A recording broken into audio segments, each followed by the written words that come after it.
यत्र मद्यं तथा मांसं तथा वृंदाकमूलकम्।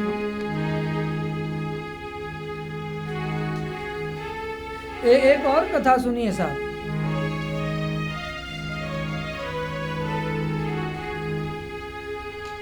एक बार उर्वशी अप्सरा अयोध्या के उद्यान में आई और उनके पैर में बैंगन की लकड़ी चुभ गई। बैंगन की लकड़ी चुभ जाने से उनकी दिव्यता नष्ट हो गई। वो उड़ना चाहती थी, उड़ नहीं सकी। बोलो जय सिया राम। जय सिया राम। बैंगन की लकड़ी चुभ जाने से उनकी दिव्यता समाप्त हो गई, वो उड़ नहीं सकी। फिर किसी ने उन्हें अपना एकादशी का पुण्य अर्पण किया, तब वो वैकुंठ हो गई। तो यत्र मद्यम, जहां मदिरा है, यत्र मांसम, जहां मांस है, तथा वृंदाकमूलकम, जहां बैंगन और मूली खाई जाती है। निवेदये नैव तत्र, कोई निवेदन करे भगवान को यदि कि बैंगन मूली का भोग धरे तो हरे नैकांति कीरति, भगवान उठ करके निकल जाते हैं। बोले बेटा अपना तो पेट खराब कर ही रहा है, मेरा भी पेट खराब करेगा, इसलिए भगवान उसका ग्रहण नहीं करते। गोंद के लड्डू भी भगवान नहीं खाते।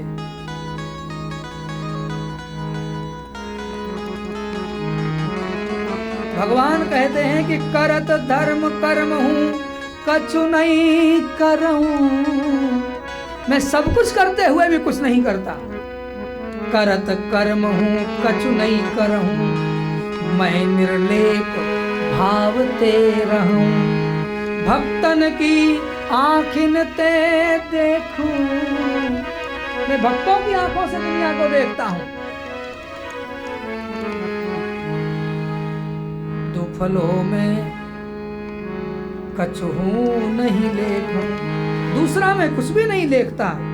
भक्तन की रसना सो खाऊं, भक्तन के सुख से सुख पाऊं, मैं अपने भक्तों की जिह्वा से भोग लगाता हूं और मेरे भक्त जिसमें सुख पाते हैं वही मुझे सुख मिलता है। जो मेरे भक्तों को निरादर करता है, अनादर करता है, वो मेरी कितनी भी सेवा पूजा करता हो, मैं उससे संतुष्ट नहीं होता हूं। इसलिए मैया तो अपने हाथों से आप गई जहां पाक बना, आप गई जहां पाक बना। पाक का अर्थ ही होता है पवित्र।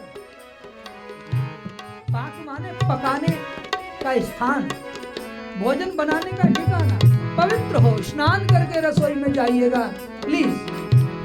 आप गई जहां पाक बनावा, आप गई जहां पाक बनावा, बहुरी मातु तहिवा चलिया, बहुरी माँ तू तहवा चली आई। सुंदर सुंदर पकवान बनाए हैं, सोने की थाली में भोजन परोसा है, ठाकुर को भोग अर्पण किया है।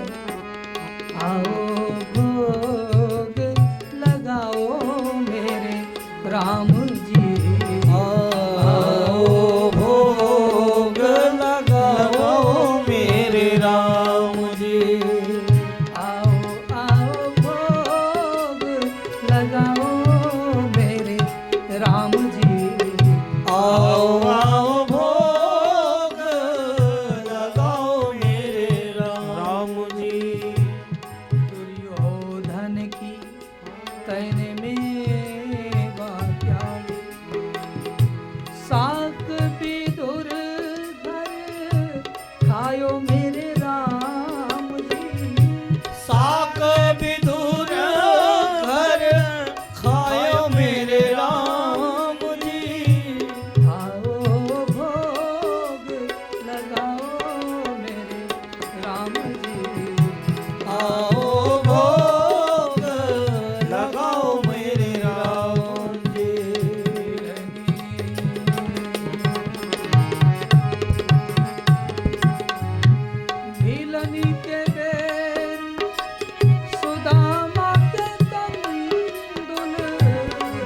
बिलनी के बेर सुदामा के तंदुल बिलनी के बेर सुदामा के तंदुल बिलनी के बेर सुदामा के तंदुल रुचि रुचि भोग लगाओ मेरे राम जी आओ मेरे घर आओ मेरे राम जी आज मेरे घर आओ मेरे राम जी आज मेरे घर आओ मेरे राम जी पद सुता की लाज बचाई द्रुपद सुता की लाज बचाए पद सुता की तेने लाज बचाई द्रुपद सुता के तेने लाज बचाए सभा में चीर बढ़ायो मेरे राम सभा में चीर बढ़ायो मेरे राम जी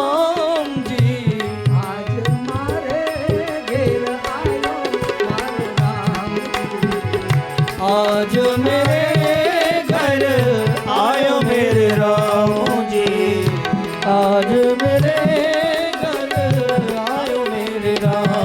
जी आज मेरे घर आयो मेरे राम जी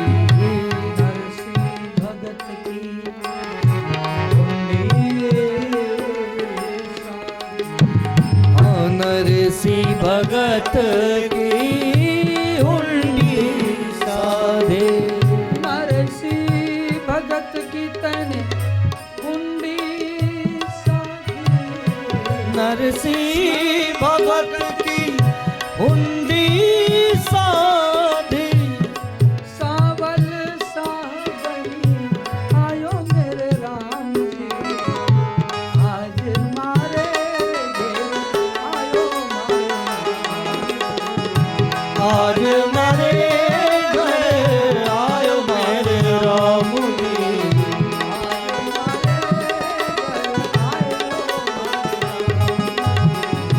आज मेरे घर आयो मेरे राम जी आज मेरे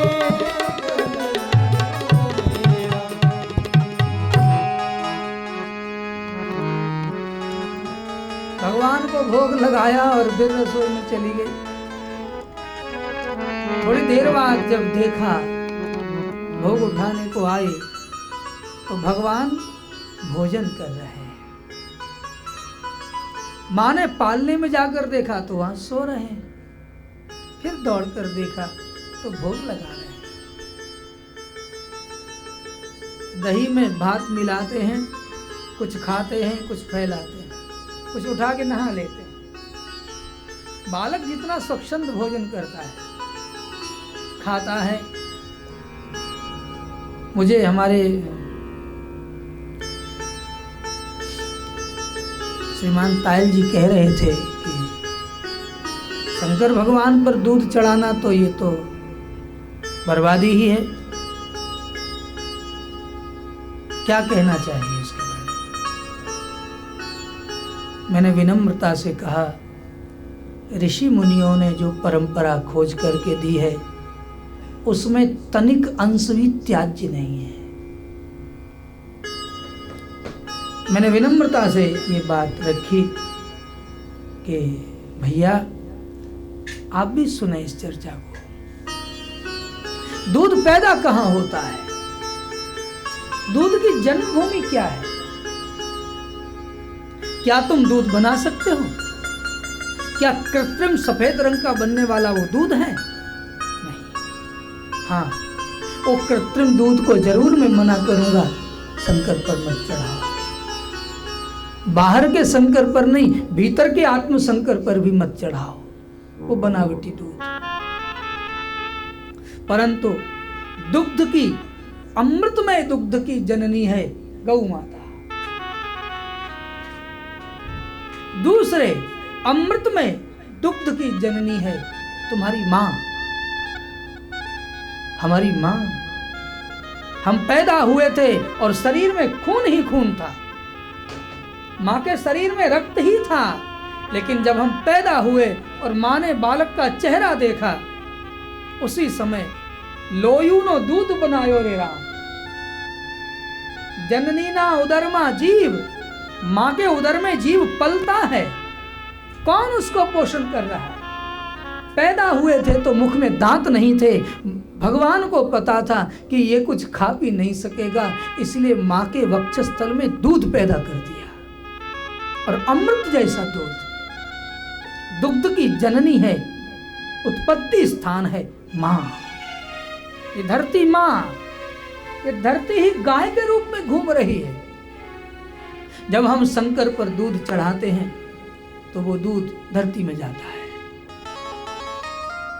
धरती में अनेक ऐसे जीव हैं जो उस दुग्ध से उत्पन्न होंगे। वो धरती के अनेक विषाणुओं को खा जाएंगे, पवित्र कर देंगे। शंख, सीप, ये सब दुग्ध से ही पैदा होते हैं।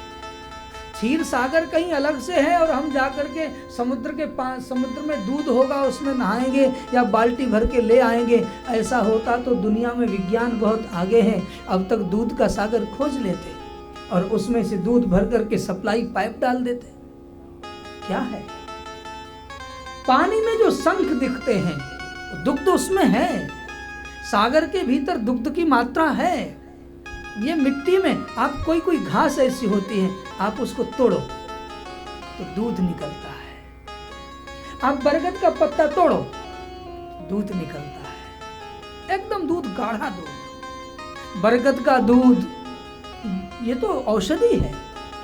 लोग उसको, शरीर में गर्मी बढ़ी हुई हो, धातु क्षरण होता हो तो बतासे में रखकर लोग उसको सेवन करते हैं। दुग्ध निकलता ही धरती से है, या तो गाय देगी या तो मां देगी। धरती से जो निकला है उसको धरती में ही समा जाने दो। हम जब तक उसमें लौटाएंगे नहीं तो वो तत्व पैदा कैसे होंगे? उदाहरण के लिए आप अपने गमले में जो भी पौधा लगा है पानी तो डालते ही होंगे, 2-4 दिन 10-10, 20-20 ग्राम, 50 ग्राम दूध डाल दीजिए, और फिर आप देखिए कि उस गमले में शंख और सीप के कीड़े पैदा हो जाएंगे जो नॉर्मल पानी से पैदा नहीं हुए थे। शंख और सीप के जो जीव हैं उस दूध के पानी से पैदा, दूध से पैदा होते हैं, और वो फिर मिट्टी को खाते हैं। मिट्टी को इधर से खाते हैं और उधर मिट्टी ही निकालते हैं, मिट्टी छोड़ते हैं।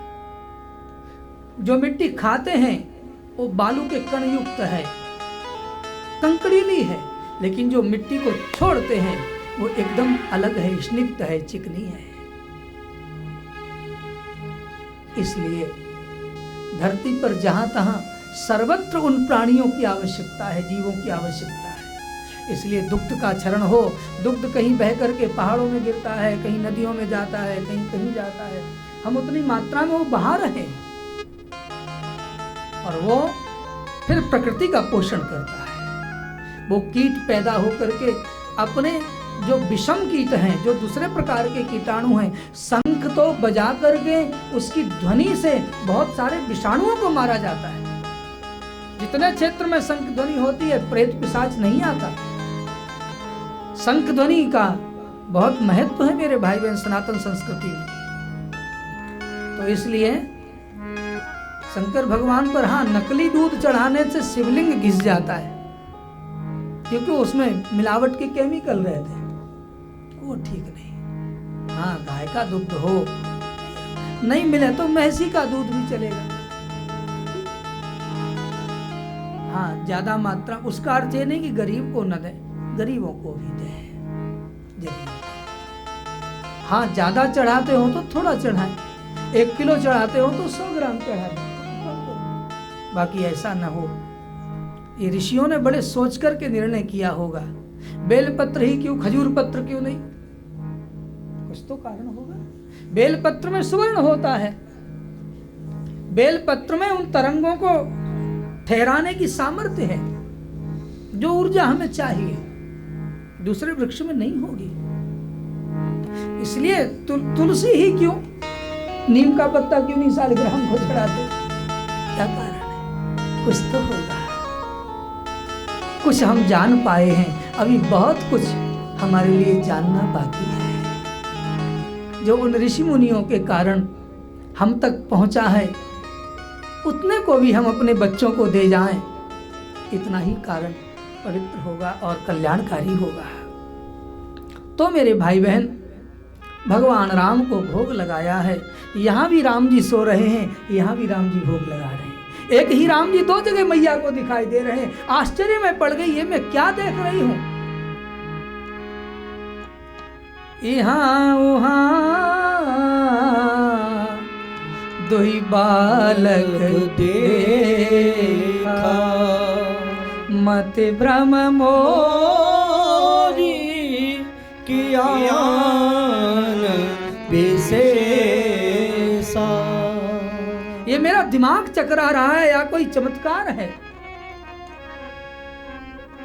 तो देखी राम जननी अकुलानी, प्रभु हंस दीन मधुर मुस्कानी। माँ को देखा कि माँ व्याकुल हो रही है तो भगवान मुस्कुरा दिए, और माँ के आगे मुस्कुराए ही नहीं, दिखरावा माता अद्भुत रूप अखंड, रोम रोम प्रतिलागे,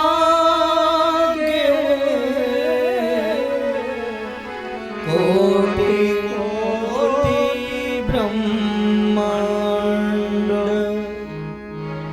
रोम रोम में करोड़ों करोड़ ब्रह्मांड माँ कौशल्या ने प्रभु श्री राम के शरीर में देखे। आहा, पूरा ब्रह्मांड दर्शन कराया है। जो दर्शन भगवान कृष्ण ने अर्जुन को कराया था, और कहा था, पार्थ देवा अपि अस्य रूपस्य नित्यम दर्शन कांक्षिणः। देवता भी मेरे इस रूप की झलक पाने को तरसते हैं, वो रूप मैं तुझे दिखाता हूं।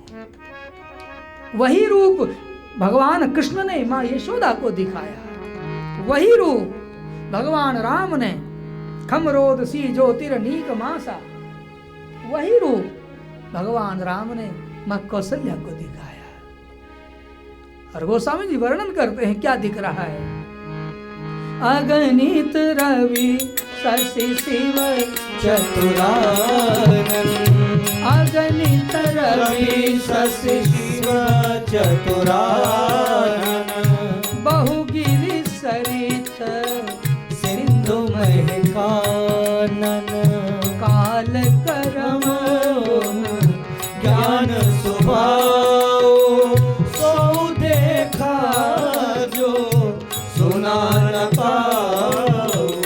देखी माया सब विध गाढ़ी, अति सवेद जो कर ठाड़ी, कर ठाड़ी, कर ठाड़ी। करोड़ों सूर्य, करोड़ों चंद्रमा, बड़े बड़े पर्वत, बड़े बड़े समुद्र, नदियां, सब भगवान के शरीर में दिखाई दिए। अयोध्या को भी देखा, स्वयं को भी देखा। माया तो हाथ जोड़े खड़ी थी, भक्ति की महिमा देखी, भगवान के साथ खड़ी थी मुस्कुराती हुई, और माया डरते डरते दूर खड़ी थी। माया जीव को नचा रही थी, मार मार पीट करके बंदर की भांति नचा रही थी, और भक्ति उसको छुड़ा रही थी, छोड़ दे छोड़ दे। माया पिटाई कर रही थी और भक्ति उसकी रक्षा कर रही थी। ये सब मां ने देखा। रोम रोम प्रतिलागे सो कोटि कोटि ब्रह्मांड, करोड़ों करोड़ ब्रह्मांड दिखाई दिए। मां तो विस्मय में डूब गई, और मां को विस्मय में डूबा देख करके भय बहुरी शिशुरूप खरारी, भगवान फिर से छोटे से हो गए। और मैया से कहा, मैया तेने कछ देखो? हाँ, मैंने आज तेरा पूर्ण रूप देखा, मैंने पूरा पाया, कहे कबीर मैं पूरा पाया, मैंने पूरा का पूरा ब्रह्म पा लिया। तो भगवान कहते हैं, मां तूने पाया ना, तुझे मिला है, सबको नहीं, किसी को बताना मत, किसी को देना मत। मां कहती है, क्यों? मैं तो ये सुख, ये आनंद सबको बांट दूंगी। भगवान कहते, सब अधिकारी नहीं है मां, तू अधिकारिणी है। तब मां कहती है, ठीक है, मैं नहीं कहूं, उसके लिए मेरी एक शर्त है। मैं यही कहना चाहूंगी कि हे राम, मुझे तुम्हारी माया कभी लगे ना, अब जनि कब हूं व्यापे, प्रभु मोहे माया तोरी। बार बार कौशल्या मैया हाथ जोड़कर यही विनती करती हैं कि राम जी, तुम्हारी माया मुझे कभी व्यापे ना।